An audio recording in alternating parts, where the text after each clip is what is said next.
In a time marked by judges and a faith that fluctuated like a flame in the wind, there was a woman named Hannah. She lived in the mountainous region of Ephraim alongside her husband Elkanah, a righteous and devout man who every year went up to the tabernacle in Shiloh to worship the Lord. But despite the serenity of life with Elkanah, Anna's heart carried a weight that seemed impossible to bear. Anna had no children. She was sterile, and this reality followed her like a constant shadow, bringing sadness and loneliness. At that time, not being a mother was almost like not existing. To make matters worse, Elkanah had another wife, Peninnah, who seemed to enjoy reminding Hannah day after day of what she could not have. Peninnah had children, and her house was overflowing with joy, while Hannah only heard the echo of silence. Each insult from Peninnah was like an arrow that struck Hannah in the heart. Still, she remained steadfast, even when tears wet her face at night. Her husband Elkanah tried to comfort her, saying, "Hannah, why are you crying? Am I not better to you than 10 sons?" But Anna knew her pain was deeper than words could soothe. There was something inside her, a flame, a cry that she could barely express.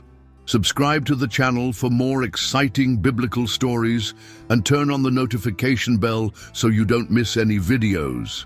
Life went on year after year with trips to the tabernacle, silent prayers, and Peninnah's provocations.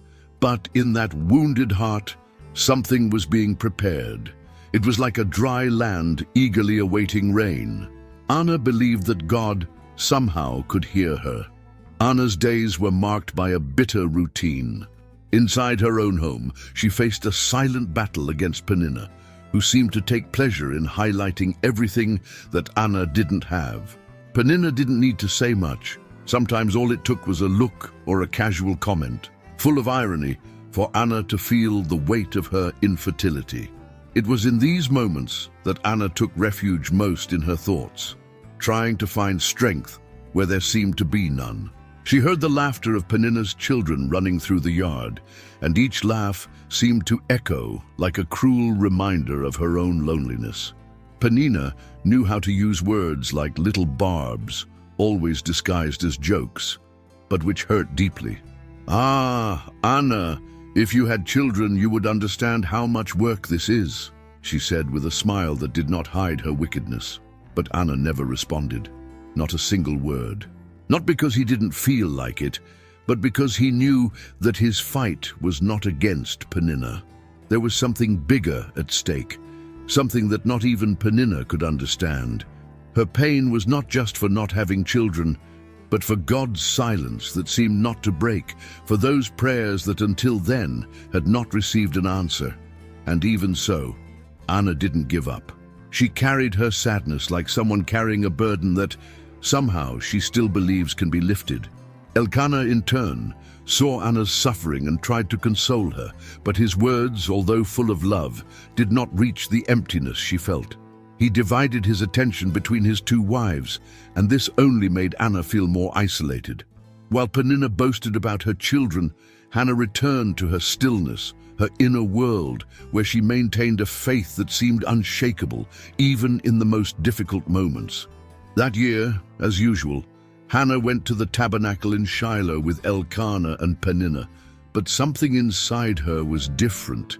His anguish was more intense, as if every provocation, every look from Peninnah had accumulated in his heart, forming an almost unbearable weight. Upon arriving before the Lord, Anna felt that she could no longer keep her pain in silence. With determined steps, she moved away from the others, looking for a place where she could be alone, face to face with God. Anna fell to her knees, and her tears began to flow, like rain that had long been held back by dark clouds. She didn't scream. She didn't raise her voice. His words were whispered, almost imperceptible, but carried with a cry that came from the depths of his soul. Anyone who saw her might think she was lost in a world of her own, but Anna knew that God was listening. With a broken heart, he made a vow before the Lord, something he had never done before. She promised that if he gave her a son, she would give him back to him, so that he would serve the Lord all the days of his life. It wasn't an empty promise, it was a sincere offer, which came from someone willing to give everything, even what they wanted most. As he prayed, Eli, the priest, watched from a distance. He noticed the movement of Anna's lips, but he didn't hear a sound. Intrigued, he approached, but his first impression was wrong. "How long will you stay drunk? Keep your wine away from you," he said with a stern tone. However, Anna, even in the midst of pain, responded with humility. She explained that she was not drunk, but that she was pouring out her soul before God, asking for something that only He could grant. Eli then understood. He looked at Anna and with a softer expression said, "Go in peace, and may the God of Israel grant you what you asked for." These words were engraved in Anna's heart, like a seed planted in fertile soil. She stood up, wiped her tears, and something changed in her eyes. There was a peace there that didn't exist before. After that day in the tabernacle, something changed in Hannah. It wasn't that her situation had changed immediately. She still had no children. She still lived under the same roof as Peninnah, and the challenges remained the same. But inside her, there was a certainty, a kind of calm that didn't make sense at first glance. It was as if God had planted a silent promise in her heart, and Anna now walked in that hope, patiently waiting for what would come. The days went on, and time passed without haste.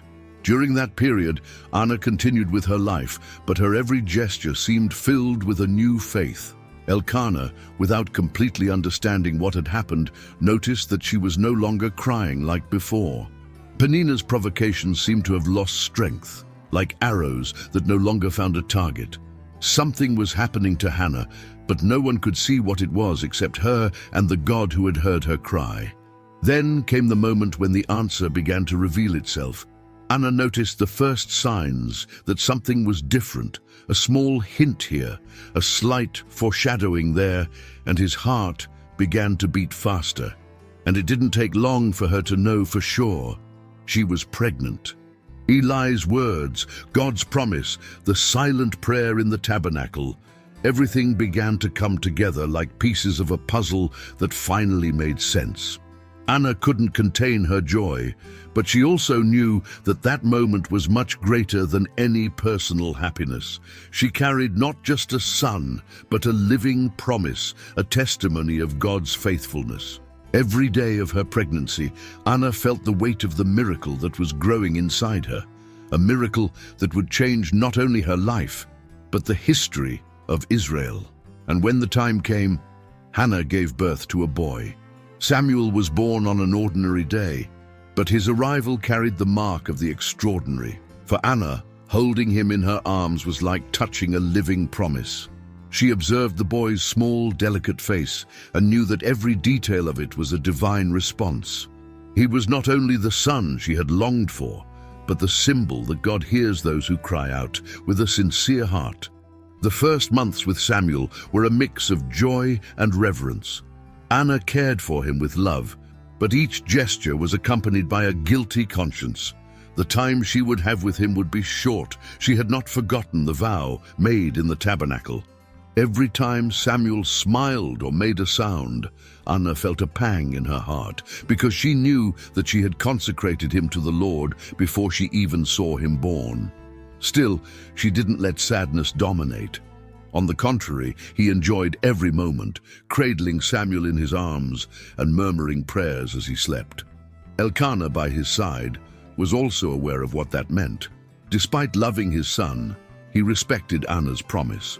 They shared the understanding that Samuel was a gift, but also an offering. The years passed quickly, like the breeze that blows before a big storm. When Samuel stopped being a baby and started taking his first steps, Anna knew the moment was approaching. She waited until he was old enough to live without her, until he could be given to the Lord in Shiloh. The pain of leaving him was like a shadow that followed her, but Hannah knew she was accomplishing something bigger than herself. The day has finally arrived. Hannah took Samuel by the hand and together with Elkanah began the journey to the tabernacle. Her heart was filled with conflicting emotions, joy, pain, gratitude, but she pressed forward, knowing that her decision would not only change Samuel's life, but also her own faith. When they arrived at the tabernacle in Shiloh, Hannah felt the weight of the promise she had made years before. With Samuel by her side, now a boy just a few years old, she knew the time had come to fulfill her vow. The tabernacle, with its sacred hangings and the aroma of incense, seemed to envelop her in a solemn atmosphere. Eli, the priest, was present, as he had been that day when he had seen Hannah praying in silence. She approached him reverently, holding Samuel's hand firmly. With a soft voice but full of determination, she said to Eli, "I am that woman who was here praying to the Lord. For this boy I prayed, and the Lord granted me the petition that I made of him. Therefore I also prayed to the Lord. I have surrendered. As long as I live, I have surrendered to the Lord." Eli looked at the boy and then at Anna, recognizing the depth of that moment. With a nod of his head, he accepted Samuel under his tutelage to serve the Lord in the tabernacle. Anna, although with a heavy heart, felt a deep peace. She knew she was fulfilling her promise, delivering her most precious possession into God's hands. Before leaving, Anna raised her voice in a song of praise, thanking God for his faithfulness and mercy. His words echoed throughout the tabernacle, touching the hearts of everyone present. She exalted the greatness of God, recognizing that he raises the poor from the dust and exalts the needy from the dunghill. Their song was not only an expression of gratitude, but also a declaration of faith in the transforming power of God. After the song, Anna said goodbye to Samuel with a tight hug, whispering words of love and encouragement. She knew he was safe in the ways of the Lord. With a heart full of hope, Hannah returned to her home, confident that God would care for Samuel and guide him in his service. And so Samuel began his journey in the tabernacle, growing before the Lord and men, while Hannah continued her life, always remembering her son in prayers and trusting in the divine purpose unfolding before them. Hannah returned home, but left a piece of herself in the tabernacle in Shiloh. Missing Samuel was like a constant breeze in her life, a sweet and painful reminder of the boy she had given to the Lord. However, his heart was filled with peace. With each prayer, she gave thanks for the privilege of being the mother of a boy destined to serve Almighty God. Anna knew that, although he was physically far away, Samuel remained under the care of the Creator himself. Meanwhile, in the tabernacle, Samuel began to live the life to which he had been called. Under Eli's guidance, he learned the sacred rituals and responsibilities of serving the Lord. The boy heard ancient stories about God's deeds, and his heart was filled with reverence and curiosity. Every day felt like a step closer to the purpose he was born for. But Samuel wasn't just learning, he was also watched. Eli, already advanced in age, saw something special in that boy. There was a natural obedience in Samuel, a willingness to learn, and a sparkle in his eyes that conveyed the presence of something greater. Others who visited the tabernacle noticed the same thing. Samuel, still young, seemed to carry within him a maturity that came from God. As time passed, Anna continued to visit Samuel every year. When he went up to Shiloh, he took with him new clothes for his son, made with care and love. Each sewn stitch seemed to contain a silent prayer, a blessing she wanted Samuel to carry on his journey. During these meetings, Anna observed how he grew, not only in stature, but in grace. It was as if God himself was molding that boy's heart into something extraordinary. The years passed, and with each visit by Hannah to the tabernacle, Samuel seemed more different. It wasn't just his height that caught attention, but the way he spoke, the way he carried himself. He grew with an uncommon grace, something that could only be explained as the hand of God guiding his every step. Anna noticed this from afar, with her heart full of gratitude. She knew that the boy she had given to the Lord was blossoming like she could never have imagined. But God, in his infinite kindness, did not forget Anna. He saw her faithfulness and responded with blessings she never expected. After Samuel, Hannah gave birth to 5 more children, 3 boys and 2 girls. His house, once marked by painful silence, was now filled with laughter, voices, and small footsteps running through the rooms. Each child was a reminder that God not only keeps his promises, but he does so in an abundant way that exceeds all expectations. Despite her full house, Anna never stopped thinking about Samuel. He continued to be the link between their ordinary life and the divine purpose that God was fulfilling in Israel. While caring for her youngest children, Hannah often found herself remembering Samuel's face, Eli's words about him, and the song of praise she had sung on the day she gave him to the Lord. All of this made her smile, because she knew that Samuel was part of something much bigger. In the tabernacle, Samuel also perceived the presence of God increasingly clearly. Even though he was young, he was beginning to understand that there was something special in his calling, something he still couldn't name. It was night in the tabernacle, and silence hung like a heavy blanket over Shiloh. Samuel was sleeping in his place, next to the Ark of God, when a sound broke the stillness. Someone called him by name. "Samuel!" The voice was clear, firm, but at the same time so soft that it seemed to be whispered directly into his heart. Samuel opened his eyes, confused, but sure he had heard someone speak. Without hesitation, he got up and went to Eli, imagining that the priest needed something. "Did you call me?" asked the young man, his eyes still heavy with sleep. But Eli, surprised, shook his head and replied, "No, my son, go back to bed." Samuel obeyed, but had barely settled down when the voice echoed again. "Samuel!" Once again he got up and went to Eli, sure that he could not be mistaken. However, Eli sent him back once again, saying that he had not called him. When it happened the 3rd time, Eli realized it wasn't a mistake. With tired eyes, but an attentive heart, the old priest understood what was happening. "Samuel," he said, looking directly at the boy, "the next time you hear the voice, say, 'Speak, Lord, for your servant hears.'" Samuel nodded, although he didn't fully understand what it meant.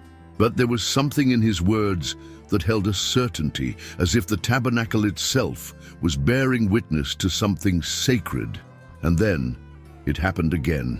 The voice called to him, and this time Samuel responded as Eli had instructed him, "Speak, Lord, for your servant hears." It was at that moment that God began to reveal to Samuel something he could never imagine. The young man, who until then served in the silence of his routine, now heard the very voice of God, being called to a purpose that would transcend his childhood and mark the history of Israel. As the divine words unfolded in Samuel's mind, the weight of what was to come began to take shape. That night, Samuel's life changed forever. God not only called him, but entrusted him with weighty words, revealing that Israel's destiny was about to be shaped irrevocably. The boy listened attentively, with a mixture of reverence and fear. He barely understood the depth of everything that was being said, but something inside him knew that those words carried a greater purpose. When the divine voice fell silent, the silence in the tabernacle felt different, as if the sacred space itself had witnessed the beginning of a new era. In the morning, upon seeing Eli, Samuel hesitated. How could he tell the old priest everything he had heard? But Eli, with the calm of someone who understood the mysteries of God, asked the young man to reveal every detail. When Samuel spoke, Eli's expression showed both acceptance and sadness. He knew that God was acting and that Samuel was chosen for something great. Samuel continued to grow, both in stature and wisdom, and it became evident to everyone that the hand of God was upon him. There was no longer any doubt. The boy who had been given to the Lord since birth was now a prophet called to guide Israel. He became a voice for God in times of confusion, a light that shone amid the darkness of the people's disobedience.